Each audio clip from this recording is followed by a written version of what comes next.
Eh, mimi nakuya tena kuambia wale mapastors ambao wako nafanya jina la Yesu kuwa biashara. Jina la Yesu ilishakuwa biashara. Ndio maana Kristo alisema wakati za mwisho kutakuwa manabii wengi na makristo wengi, yani kutakuwa makristo wengi na manabii wengi wakati za mwisho, na ikiwezekana watapotosha wateule. Pasta iko na hubiri, anaambia bibi ya watu kwamba ule bwana kwa sababu haamini iko na mapepo. Mama iko naingia kwa kanisa, baada ya kutoka kanisani anaangalia mume wake kama mafi, kwa sababu haendake kwa kanisa, hana cha kusema. Akisema toka kule we pepo. Unaona, Mkristo ni yule ambaye ataona uchungu wa ndugu yake, yule ambaye ataona uchungu ya ndugu ambaye atenda jehanamu, alafu amwambie hii njia ndio njia ya kutupeleka mbinguni. Na njia ya kukupeleka mbinguni sio kusoma Biblia, sio kusoma vitabu, sio kwenda kwa mchungaji kukutabiria, ama kwenda kanisani kila Sunday. Ile haitakupeleka mbinguni, ile haitakupa wokovu yoyote. Wokovu iko katika ujumbe wa wakati wako kwa kizazi chako. Na mkumbuke kwamba katika Agano la Kale Mungu alitumia manabii kutaarifu wanadamu, kutaarifu watu kwa yale ambayo Mungu anataka kufanya. Yesu ni yule jana, leo na hata milele, habadiliki. Soma Waebrania 13 mstari wake wa 8. Habadiliki.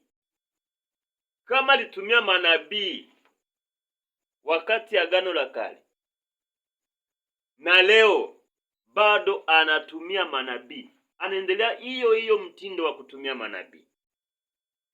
Lakini shetani amekuja kuwapotosha kwa ile mtindo wa Mungu, akawadanganya na kuwaonesha kwamba hiyo mtindo sio.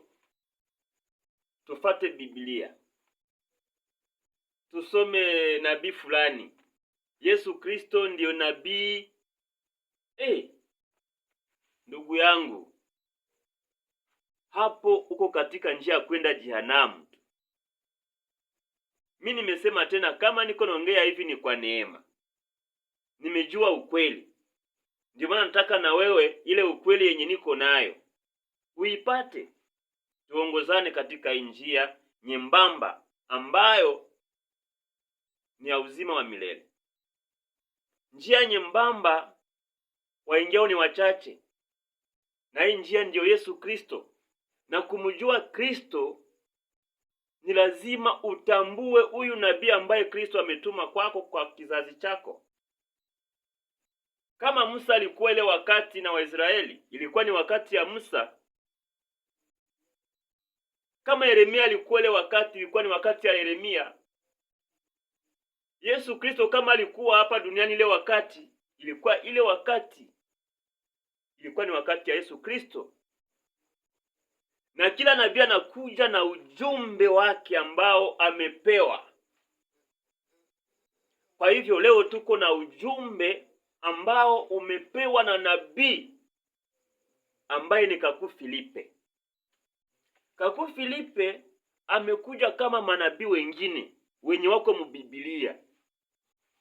Naye pia iko na kitabu. Bado anaendelea kupata ufunuo kutoka kwa Mungu, kwa sababu kitabu cha nabii ni ufunuo ambao amepewa na Mungu.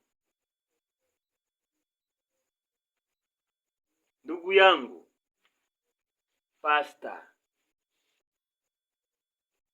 Acha hizo tabia ambazo uko nazo. Geukia Mungu. Angalia nabii anasema nini. Nabii ni kinywa cha Mungu. Nabii ni chombo cha Mungu ambacho Mungu anatumia kutaarifu wanadamu duniani na kuongea na wanadamu duniani. Shetani atafanya hivi, shetani iko hivi, shetani iko hivi. Ukitili neno tu la Mungu kupitia nabii, basi utaokolewa. Wokovu uko katika ujumbe wa wakati wako kwa kizazi chako.